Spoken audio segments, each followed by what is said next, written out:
झारखंड के लोगों ने दिया है, तो वहां तो सौतेला व्यवहार बिल्कुल नहीं होना चाहिए। वहाँ 75 क्या, अगर 100% भी कोई रिजर्व करता है तो बुरा नहीं है। इसलिए बुरा नहीं है क्योंकि वह जमीन उनकी एकमात्र पूंजी है, वह जमीन उनका एकमात्र सहारा है। लेकिन आप एक नियम लेके आते हैं, एक कल कारखाना स्थापित होता है और क्षण भर में वो सारी जमीन सरकार एक्वायर कर लेती है किसी कंपनी को देने के लिए। आपने तो विकास के नाम पर, उन्नति के नाम पर एक जमीन कंपनी को दे दिया, कंपनी ने लाखों करोड़ों का टर्नओवर किया, देश की उन्नति में काम आया, देश की अर्थव्यवस्था में काम आया, लेकिन उस किसान का क्या हुआ? जिस किसान के पास ये जमीन हड़प्पा काल से है, जिस किसान के पास ये जमीन महाजनपद काल, बुद्ध और तमाम मुगल काल से लेके अंग्रेज के कालखंड तक वो जमीन उस किसान के पास, उस किसान का क्या हुआ? एक झटके में उसका परिवार अपने सड़क पे लाके खड़ा कर दिया। तो इसलिए मेरा मानना है ये हाईकोर्ट को इस पर पुनर्विचार करना चाहिए, सरकार को फिर से मजबूती के साथ इस विधेयक को लागू करने के लिए प्रयासरत होना चाहिए, क्योंकि जमीन जिन लोगों ने दिया है वो झारखंड के लोग हैं। वहां तो किसी के साथ समझौता होना ही नहीं चाहिए।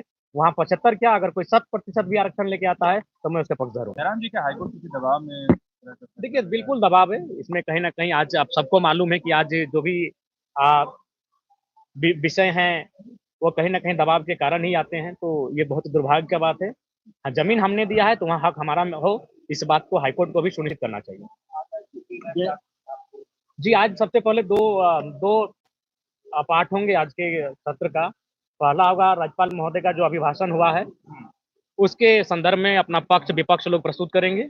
उसके बाद जो अनुपूरक बजट वित्त मंत्री के माध्यम से प्रस्तुत होगा, उसमें अपना तर्क पक्ष और विपक्ष के माध्यम से प्रस्तुत करेंगे। तो आज अभिभाषण और अनुपूरक बजट पे ही आज चर्चा परिचर्चा होगी। 15 को एक बार फिर से वो आंदोलन करने जा रहे हैं। जी, हम लोग छात्रों के साथ, मैंने पहले कहा, सदन के अंदर भी खड़े हैं और सदन के बाहर भी खड़े हैं। हमारी जो भूमिका है उस भूमिका में हम लोग जैसा पहले थे, आज भी उस भूमिका में हम लोग हैं। जयराम विधायक बोल रहे कि खाली सीटी देकर के छात्र गुमराह कर रहा है, परवाने नहीं है कि नहीं? अच्छा ठीक है, तो एक बार जो सत्ता पक्ष हैं, इनके मंत्रिमंडल में जिन्होंने स्थान पाया है, क्या उनमें सामना करने की साहस नहीं है? परिस्थितियों का सामना किया जाए।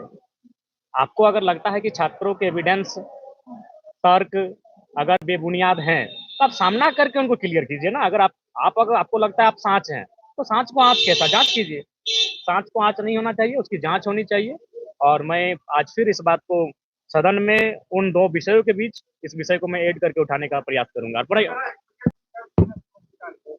जी ठीक ठाक रहा, अच्छा ही रहा। जी ठीक ठाक।